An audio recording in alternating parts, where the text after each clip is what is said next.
Hi, Anna and Candace and Joanne. Yay, yay. Hi. So glad you're here. We're going to be exploring, I call the talk Reparenting Big Feelings and Bringing Mindfulness to Emotions. So glad you're here.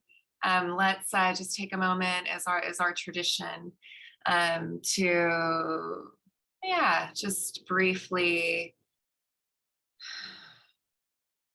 check in with ourselves and take some moments to just arrive.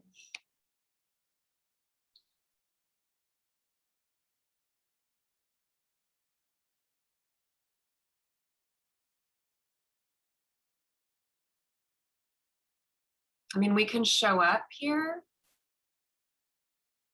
and we can know we're showing up here.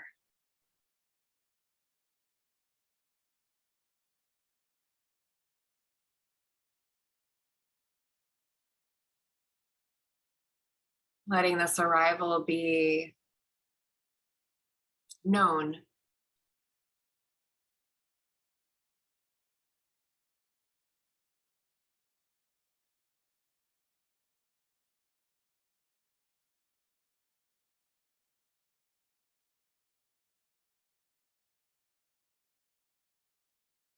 And then we can take some moments just to sense how it is in here, how the body is, how the heart is, how the mind is, what's the energy like, how present do you feel? Inquiries are not evaluations.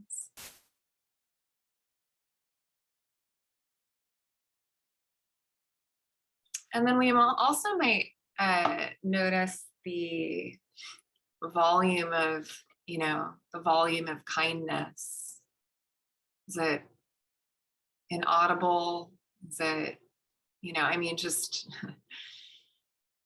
for me, a lot of times it's just remembering it. Oh, right. Okay. Kindness, friendliness. There's how it is, and then there's friendliness that we add to it.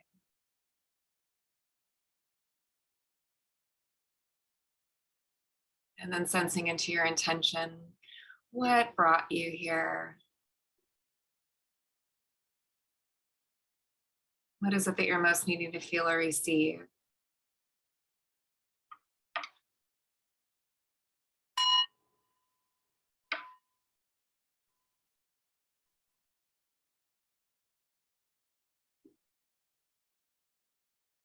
Good. And as we flutter our eyes, if your eyes were closed, you can flutter them open, and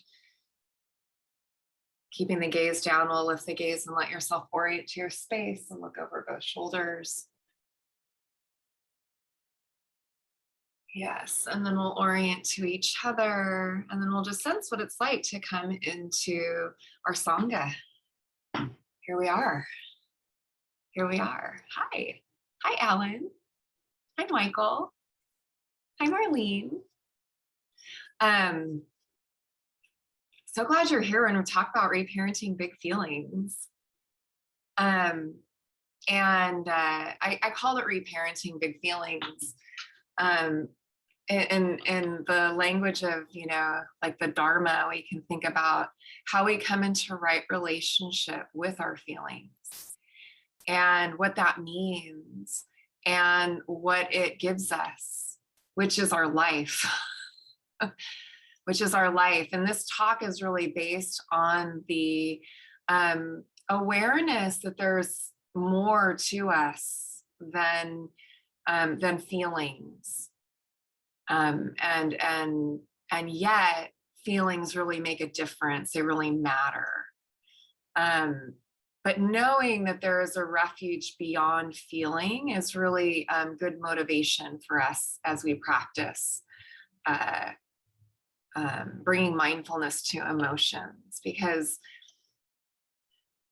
let me dive in. I'm going to look at some. Oh, go ahead and put your intention in the chat. Joanne, to allow myself emotionally vulnerability. Totally.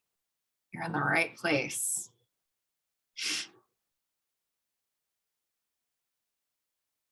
Calm understanding.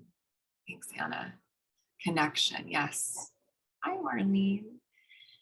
Yes. Good, good. Okay. Yeah.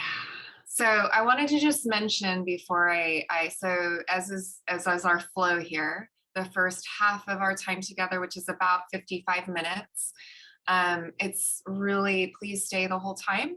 I understand if you can't, you gotta go, but it really helps one, if you're here, you stay for the collective, for the practice, for the container. But then also too, I love, like, you know, I totally get it when you don't come on camera. I do that too.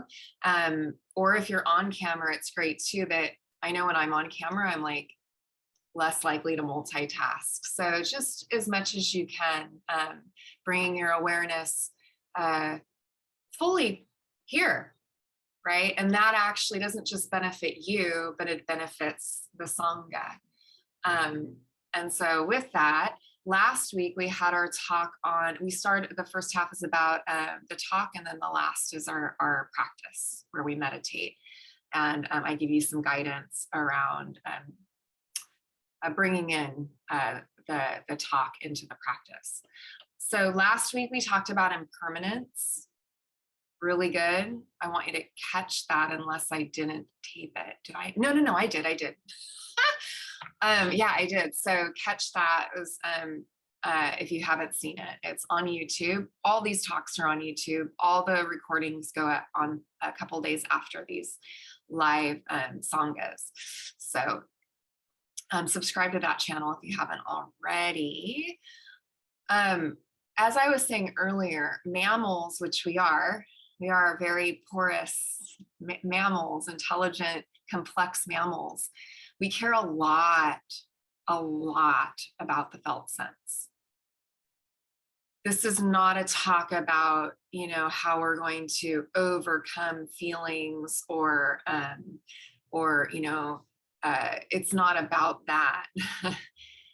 It's actually about the freedom that comes when we get really intimate with this aspect of ourselves. When we stop just kind of showing up and we start knowing that we're showing up. So meaning, it's not about not being so sensitive or not being so vulnerable or not being so caught in your patterns. It's about getting that that's our predicament.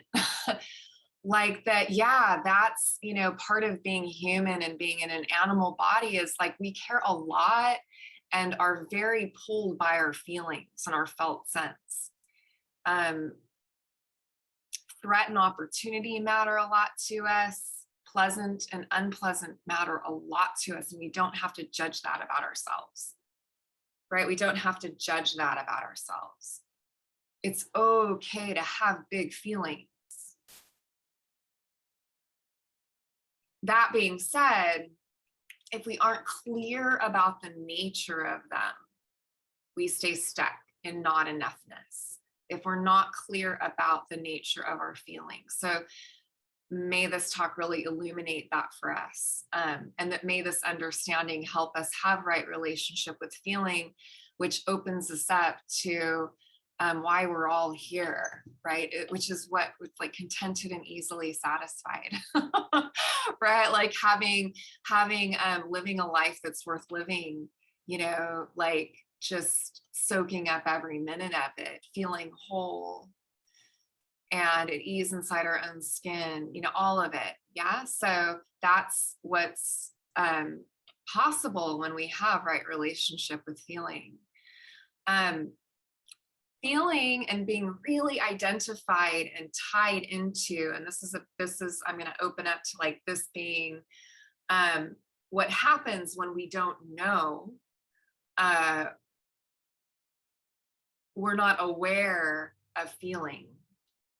We either push it away, yeah, or we hold on to it.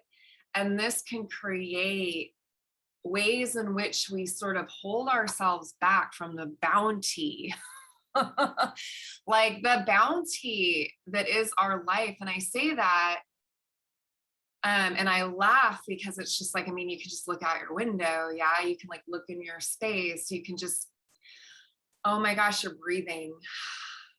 Yeah. Like there were folks who thought they'd have it today. Breath. We have it. Yeah. But maybe we haven't really taken a moment with that. Why?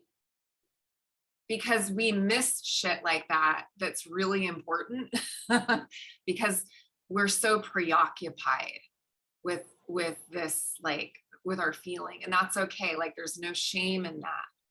But this is what gets to open up for us when we stop being so hitched to the comings and goings of feelings.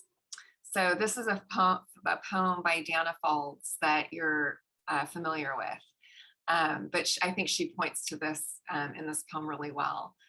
Why wait for your awakening? Why wait for your awakening? The moment your eyes are open, seize the day. Would you hold back when the beloved beckons? Would you say with your eyes downcast, no, I'm not worthy. I can't step across the threshold. I still chew my fingernails and my refrigerator isn't clean, and surely I haven't practiced nearly enough. Would you deliver your litany of sins like a child's collection of seashells prized and labeled?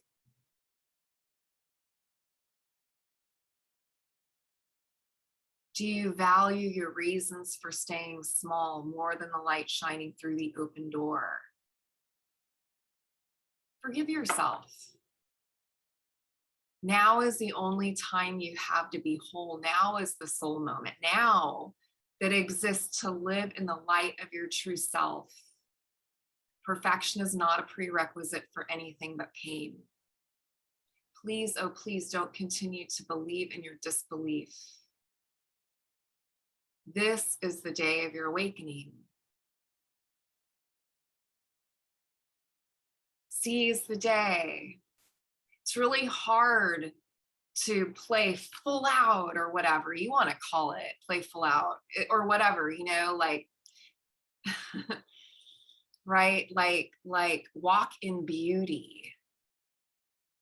It's hard to do that when we're caught up in like guarding our hearts so that you don't feel disappointed, or you don't feel like you failed, or you don't feel bad, or I don't feel bad.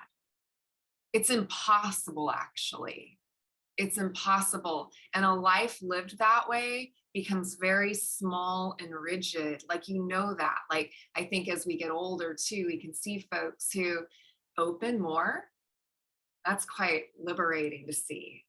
Or we get more rigid and myopic and shut down, right? And we're only hearing what we know, and we're only seeing what we know. And we're just like, we really are, you know, our best years are behind us. Yeah, because that's the way the mind is viewing life. And so it's hard when we don't have right relationship with feeling to be truly happy. And I want to distinguish between, when I say happy, I don't mean, you know what I mean? I don't mean like that fleeting emotion, because that's not it. It's nice to feel good, but it's not the place where it's good to feel good. Man, enjoy the shit that there is to enjoy. You know what I mean? Like, get the good coffee. right? Like, take, like, if we can, it's like, it's good to enjoy life. That's not at all what this talk is about. It's not about nihilism, or like, it's not about not, it's not about being detached or cold or anything like that. This is about getting the nature of pleasant and unpleasant. They come and they go despite our best attempts to hold what we like and push away what we don't like. That's not freedom. Causes a lot of pain and suffering. And at the end of a life, we can look back and say, man, I was really pulled around by the million things right and the million things wrong. It's not something, it's just not something that we want for ourselves. And so, and then it's like, okay, the freedom comes from getting that it's our feelings, that our unrecognized feelings, that are behind our default decision making. Really, it's not our thoughts. We like to think that that's true, but there's so much I can't remember, like in neuropsychology, and that the felt sense is informing the brain and the thinking process, and we can do it vice versa too. In terms of like, we can use thoughts as tools. That's another talk. But what I want to point to here is that feelings do make a big difference. And guess what happens? If we are asleep to this, then we are pulled around. And so our right relationship with feelings, I think, Suzuki Roshi described it well here. When he talked about in Zen Mind, Beginner's Mind, to give your sheep a large spacious meadow is the best way to control them. I don't like that word control, but it's like the best way to be in relationship with somebody, is to see and not judge. He says to ignore them is not so good. Not to ignore.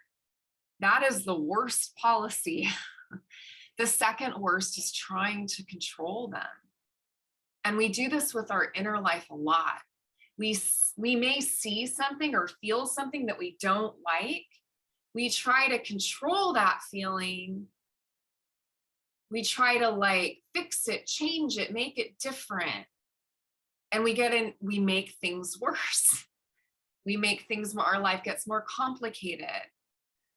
We start to feel more like a noun than a verb.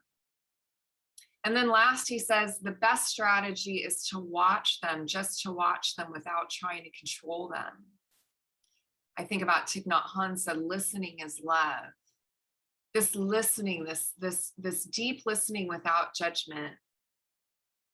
There's something there that we can offer ourselves that is the first part of right relationship with feeling. And when I talk about feelings in this context, I'm talking about bodily sensations, particularly across the front axis of our body. This includes the face, throat, chest, belly. The feeling tone of whatever this is, right? We have Dharma talks, or at least one, about feeling tone, pleasant, unpleasant, neutral. Of happy, sad, angry, afraid, or some variation. Now, in the Dharma and in Buddhist teachings, we also include thought. And so, but I think it's more helpful for us here to not go there, because not go there for now. Because the closer we stay to the bone,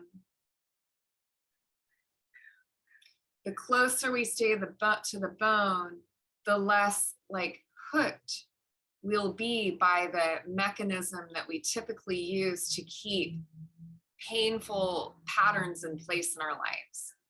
So our mental process is good at that. We cut through that when we stay close to the bone. Now, the more we practice and the more we investigate, like when we're on retreat, when you're on retreat, working with thoughts isn't as complicated. So for our purposes, face, throat, chest, belly, happy, sad, angry, afraid, or some variation of that, and whether the feelings that are coming through are pleasant, unpleasant, or neutral. And the problem isn't the feeling. It's that we don't know we're feeling. Or if we do, we get caught in fixing, and this creates rigidity. And when we're checked out from our feelings, it can cause problems. This is from Lion's Roar. The fact is that most of us have done everything we can to alleviate our unhappiness, but we have been unsuccessful at finding the happiness we thought possible. One reason is that we are often mistaken about the true cause of our unhappiness. We're so attached and identified with feelings, we think that it's like about feeling pleasant all the time. And then we get caught in trying to manufacture this impossible state in our lives. And then we misinterpret. We miss opportunities, we misinterpret things, and I'll take it to a relational domain here. Because in my email, I was mentioning, right, like my relationship with my husband and how we'd gone to the museum, and we've been together for over 20 years now. There's a way in which we, when you're in a relationship, you can grow apart or you can grow closer, I think. That's been my experience. And I think I kind of go back and forth through that in my own marriage and our own relationship. But with like there being more growth, more connection. And I'm like, man, I like this human so much. Like I really, a lot of times I'm like, man, Corinne, a good job, like I did such a good job. And how did this happen? My husband, we like, he's we have a lot of the same interests, but there's all these other things that he brings to the table that are tied, his empathy, he's not perfect by any stretch of the imagination, believe me, but he's got a lot of qualities that I would say like my future self, meaning me now, is really stoked on. Like, wow, like I look back on that girl 20 years ago and I'm like, how is it that you made this rad decision back then? And when I trace it back, it wasn't because I was tied to my feelings. Yeah, and if I had been, I wouldn't be with Myron. There's no way. He scared the shit out of me. He was so like different than any man that I was usually, and I had been with. I'd been attracted to the wrong men. Yeah, men that, just were not interested in really being with me in the way that I wanted someone to be with me, which was like have kids and do the whole thing. Anyway, so I met my husband right about the same time I started mindfulness practice. And so when I started feeling fear in our relationship, rather than just leave and be like, I don't know, like, it's just not a good match, which is what I would have done in the past, there was something deeper in me that stayed. And it was like that, I think that it's like, we all want to be living from that deeper part of us. Yeah, we don't want to make decisions based on feeling. Because decisions are usually like future oriented too. And how can you possibly know how you're going to feel later now? And usually if it's something that's in the service of our growth, it scares us, right? It's different. And whether we label that as excitement or like whatever is really, it really makes a big difference in whether we, decide to stick with something or pursue something or move towards something or not. And I think that for me, the safety and security that I really, really deeply wanted inside of a relationship came as a result of my willingness to bear some of the terror, the fear that I had around intimacy because of the developmental trauma that I had growing up, which I go into a lot more in the email. So you can go back and read more about that. But I just wanted to mention how this, practically speaking, how this can practically work to our advantage in our life. And I can look back and go, thank goodness, I listened to my feelings. It's not about not feeling. And that's the thing. It's actually about really feeling our feelings fully. This is a quote from Lion's Roar. While we may feel happy about something in the moment, we never know how long it will last. Next year, next month, next week, tomorrow, or even 5 minutes from now, the very same situation might bring us happiness, anger, jealousy, or resentment. Our emotions change from moment to moment and bring with them a cascade of moods, feelings, and thought patterns, many of which increase our unhappiness and some of which are self-destructive. It wasn't before I practiced that I didn't feel. And when we are disconnected from our emotions, it doesn't mean that we don't feel.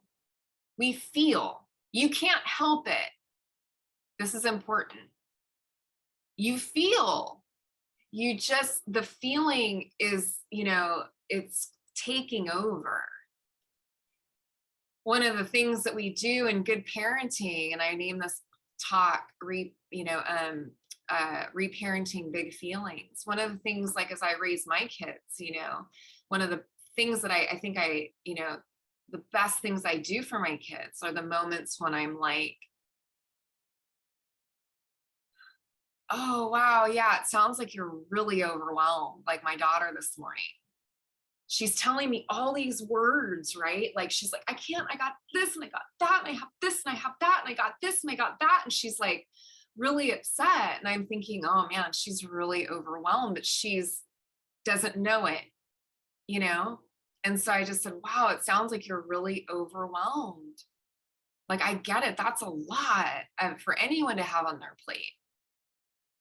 And then it's okay, that's just that mirroring. And so, I'm helping her know her heart. Not get so tied up in this, right? Because we know the mind of overwhelm is usually really stressful. Right? It's like one of the best ways to deal with overwhelm is to start to chunk it out. Okay, what do we have today? And I'm working with her on that. But I can't do that if we haven't addressed this really big feeling that's co-opting everything, clouding the heart, clouding the mind. She's right. It's all these things she's saying. And if I start arguing with her, if I start rationalizing with her, it's going to go nowhere real fast because that's not actually the root. It's here. This is the root. It's here. It's here. So we have to go back to that, feel fully. And the only way we can feel fully is to know, naming, identifying without shame. And if that's hard, we get to get help, right? Get a therapist, get a coach, get a mentor, which is with developmental trauma, with me, having I don't know if I couldn't name the terror I was experiencing with my husband if I hadn't have had the help of my teacher, right? Who was there with me being oh, you're terrified. I was able to, it was a freaking, by the way, I had a lot of fear right before we got married. And I was talking to my teacher a lot. And why didn't I just call it off? Because I had already called the wedding off. The jig was up. I'm maybe it's not the guy. Maybe it's this particular kind of person scares the shit out of me. Because the person before was also securely attached. And but it was I wasn't ready or whatever. And I was scared and I quit. So I was like, I'm like, okay. But the only way I was able to like move through that and not let it make my decision and feel it was with help. Because otherwise it would have blown me out, right? And that's why we need help and we get to have help. There's no shame in that at all. I will always have help. I still have help. And, you know, I just want to say that any place we're stuck, that's where we need another human. Last little bit I want to mention here. So I want to just make this really practical. 2 steps: knowing how we feel. So it's the knowing. It's not the feel. Like, you're going to feel what you feel. You can't control it. Good luck. You know, you can't, like, you just, feelings come and go. Life gets so much easier when we just get that. We stop being so pulled around by it. But we want to know, oh, ow, when this is a hard moment, when this is a good moment. Like, we're not going to catch all of them, but when it, you know, when we become aware, like, oh, of a big feeling, know that that's what's happening. Oh, I feel like, I feel so happy. Or, you know, or like, oh my gosh, like, I'm really triggered here. And then once we know, we just soften or relax with it.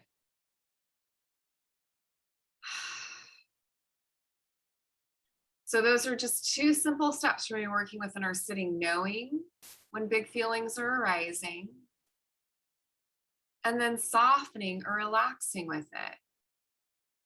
Softening or relaxing with it. And we don't have to like feelings to do this. And we can also love feelings and do this. And, you know, in my experience of pleasant, it just deepens pleasant, which is like awesome, right? We're animals. We love pleasant. Like, it's great. You know, I love beauty. I love pleasant. It's wonderful. You know, I love to feel good. Absolutely. 100%. I mean, that's why I practice, because being pulled around by, you know, these feelings that come and go, you know, isn't what brings me alive.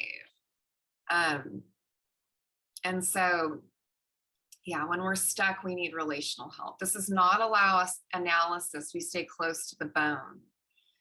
I can't emphasize that enough. As a practice, just embodied. The body, we can't take the body out of the equation at all. We don't want to. We actually want to turn towards and soften, turn towards and soften. We don't focus. You know, we don't go like, it's so easy, right? It's so fun actually sometimes to go into analysis. Like, I'm afraid, and I'm afraid because, like, sometimes I would just be, you know, in our practice, in our marriage practice before we got married, and I was working with this like fear. It was really scary. And I get it. I have clients who deal with this too. And I understand, like, it doesn't make sense. Why am I so scared? This person is like exactly what I thought I wanted, right? They're totally here. They're total, you know, blah, blah, blah. Why does it fucking scare the crap out of me? Yeah, developmental trauma. We have a lot of fear of what true relational intimacy feels like. I would say, oh my God, I'm feeling so scared right now. Sometimes it would just come up out of nowhere. Right. And if I was courageous enough to say that with him, you know, he would be like, oh, okay. Like, yeah. And then that was like, that change, that almost always would just change it.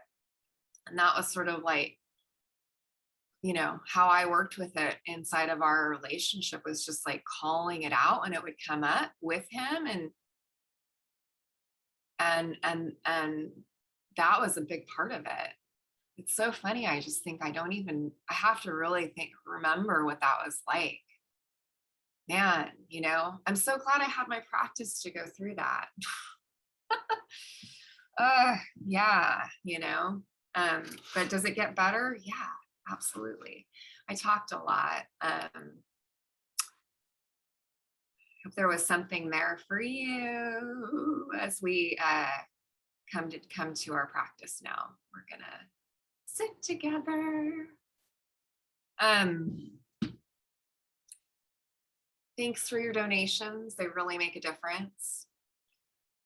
Really, really, really appreciate it. Thank you, thank you, thank you. It lets me come here, take time actually to prep for the talk, which I think is really important. Yeah, so you can do all Zelle, PayPal. I'm on all the things, Venmo. And then also share this with those that are like call to action. Please, please, if you're here, share this. Like this week, maybe you could just be open to someone who needs this Tuesday sit. I'm serious. Right? Like it makes a big difference. So, you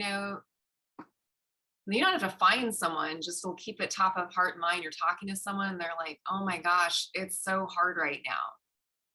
I'm overwhelmed by everything that's happening in the world. Maybe they need to come to Tuesday sit. Yeah, I don't know of when that hasn't been true, right? Like when we focus on the world, it dismantles our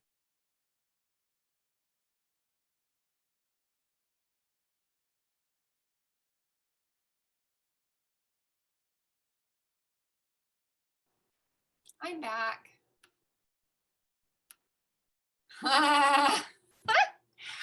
Marlene, I love your smile. Oh, look at all your smiles, Alan and Anna and Joan. I love my OGs. I love the new G's too, and Candace, Michael and Suzanne. I love you too. Let's sit. Let's just have a meditation together. If you're sitting in a chair like I am, you can bring your back away from the chair. Your body matters a lot. Unless your back is hurt in some way, take care of yourself. Our posture should be as comfortable as possible. Now, feet are on the floor if you're in a chair. You can uncross legs, but if you're seated, you want a seated posture on the floor that supports your spine, that supports you to have a long spine. And that we spend a few moments here just being in and with our backbones.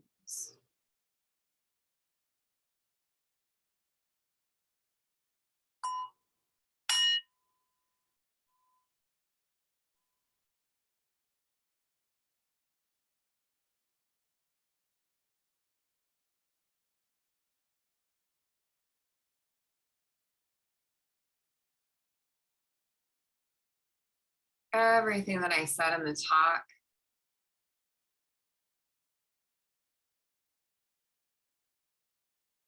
it's already gone. Nothing that you need to think about or even consider. Just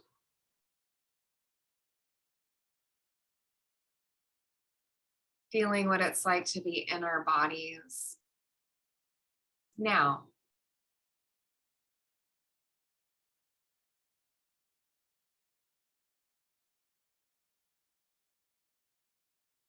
There's no right way to be in your body. When I say be in your body, however that feels for you in this moment, that's right.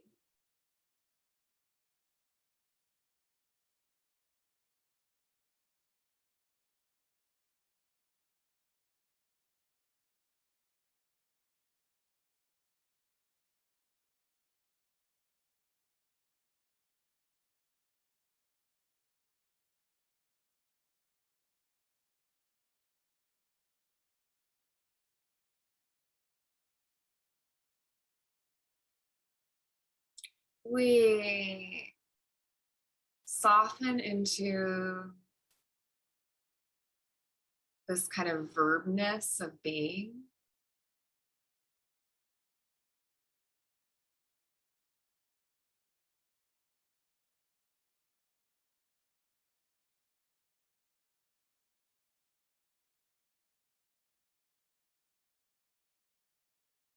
And we take a reprieve from sorting out our life, from putting things in categories or sussing out how we're doing. All that is put down in favor of this aliveness.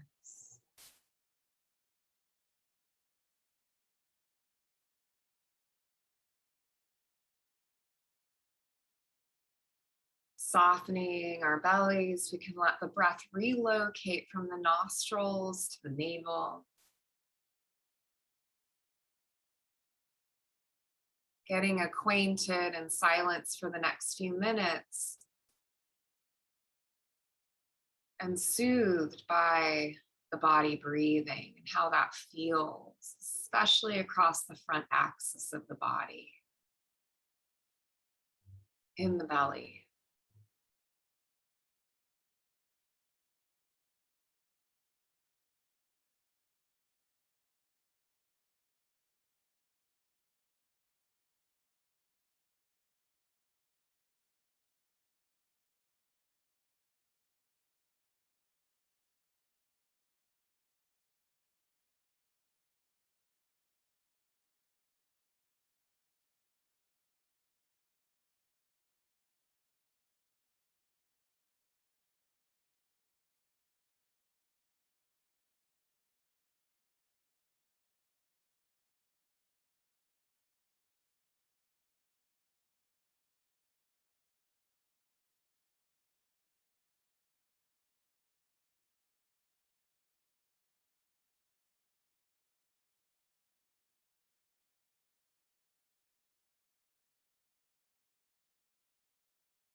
Complexity takes our awareness away from the bone. Just let it get so simple.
different things kind of bubble up. As we're just sitting inside the body.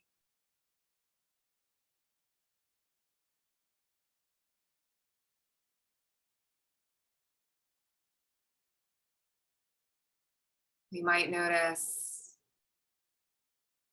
like a tightness somewhere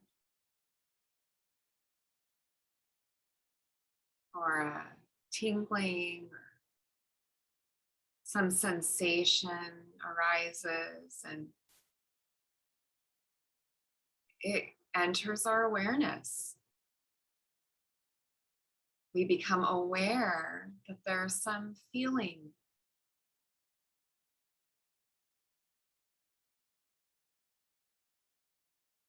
And we can, rather than like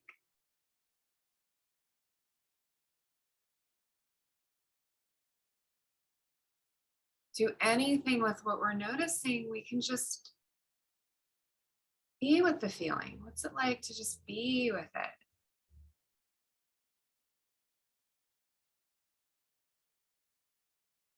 Does it get bigger? Does it get smaller? Does it stay the same? Does it change?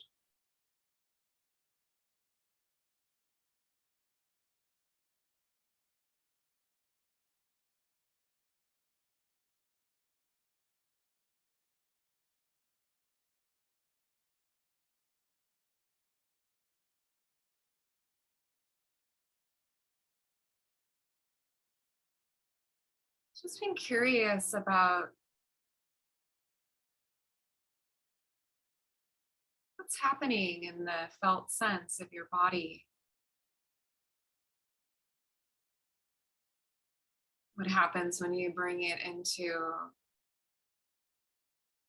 awareness, when you just know, oh, tension in my back.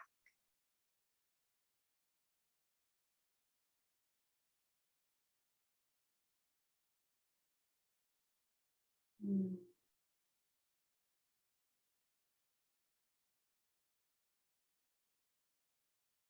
Maybe it shifts to somewhere else. Maybe it comes back to your breath.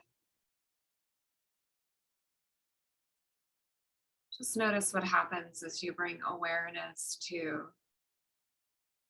feelings.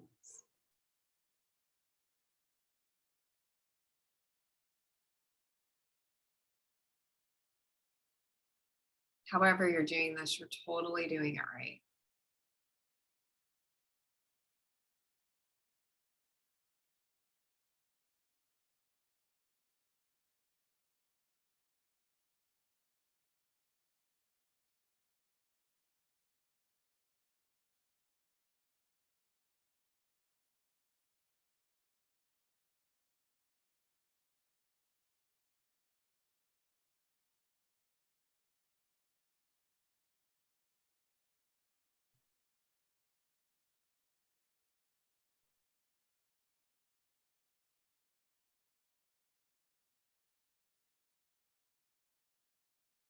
Another way of putting it is just resting with the natural ease and peace of the body.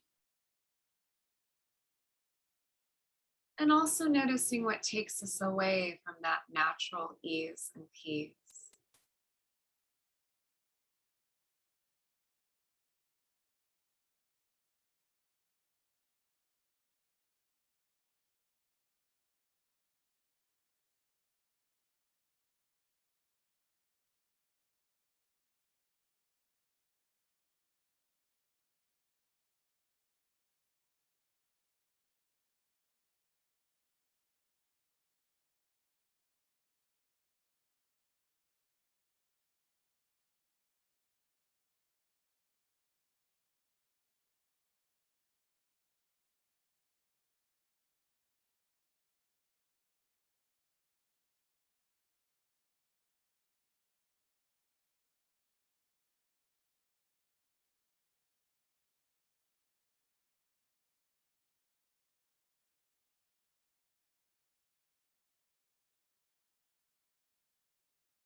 Just letting it be, whatever it is.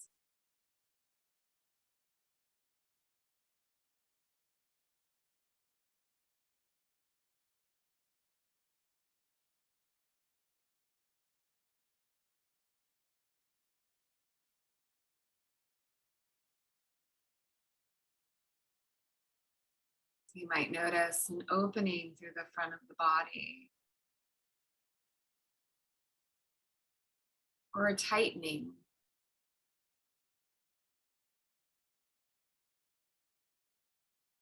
Just relax with it, whatever it is. No agenda, nowhere to go. Just noticing.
Settle in the here and now.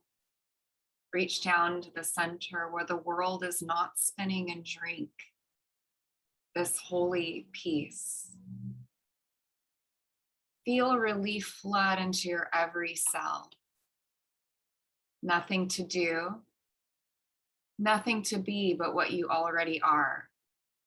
Nothing to receive but what flows effortlessly from the mystery into form. Nothing to run from or run toward.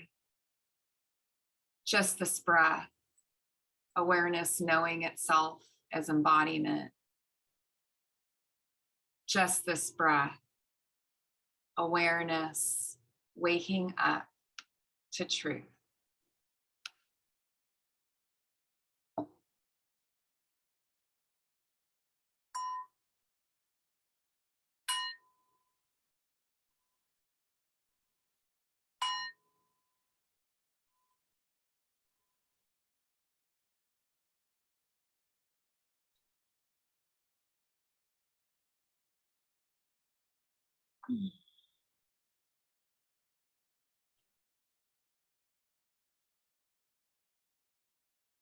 Thanks for sitting with me. So good to take a moment to reflect on, your goodness. Like, wow, you did that. You came, right? You came. This doesn't just benefit you, but everyone you come into contact with. And I find that if I just show up, everything else sort of takes care of itself. So it's good to recognize your show up. And I want to announce for those of you who are in the area, some of you, I've been announcing this forever. So some of you are on my wait list for this. It's the Insight retreat, day-long retreat at my house. And I'm going to put the link in the chat. Where is it? Where is it? It's not there. Where? Oh, I'm just about to put it in the chat. Boy, I have a lot of offerings. Wow. Took me a sec to find. Okay. And I'm just going to put this in here. Okay. And this is for those of you, almost all of you are in here. What day is this? Yes, Michael. This is a Sunday. It's June 5th. It's June 5th. All the info for it is in that link, like what we're doing and all that. Lunch is included, vegan lunch. It's at my home, historic home. Practice with me. Would love to have you, and yeah, would love to have you there. And feel free to leave a donation. I'm going to mention that again, and then also please bring someone. I got to think of something, like bring a friend. What am I going to do? I don't know. I'll have to think of something. Some cool thing I can do, like if you just, bring someone to our sit to help motivate all of us. I try to mention it as much as possible. I even told the Uber driver. How much is the retreat? Sometime. Go ahead. Yes, Candace, go ahead and put your takeaway in the chat. And Candace, what were you saying? How much is the retreat? Oh, okay. So the retreat is about 200. Okay. Yeah. But if you want to come online, Candace, because you actually won't be here and lunch won't be included, I'll give you a special rate. Okay. How can I just pay through Joanne? Yeah. Well, I'll talk to you. If you want to come, I'll Zoom you in, Candace. Just put it in your calendar. Yeah. Okay. And we'll handle the payment part. Don't worry about that. But just, mark it off on your calendar and I'll Zoom you in. Name and turn towards and soften. Oh, good. Anna, feeling grounded. Joanne, good. Name and turn towards and soften. Exactly. Name and turn towards and soften. It's like you already know it, but we forget. It's so easy to forget. Feeling calm and centered. You're welcome, Marlene. All right. May you be happy, may you be healthy, may you be well, may you be at ease, may you be at peace. Metta, metta, metta. You might offer metta to each other in the little boxes. And let's practice today. Yeah, like we'll just sense that we're all practicing together. Right relationship with emotion and feeling. What would it be like if it didn't make your decisions for you? You felt it, right? Like, that's the only way you can really know, like, what to listen to and what not to listen to, and like what it actually means, what the fear actually means. So let's practice together today. Yeah, constant work. That's right. Well said, Ellen. Yeah. Embodied awareness coupled with radical acceptance is the constant work. Love that. 100%. All right. Bye.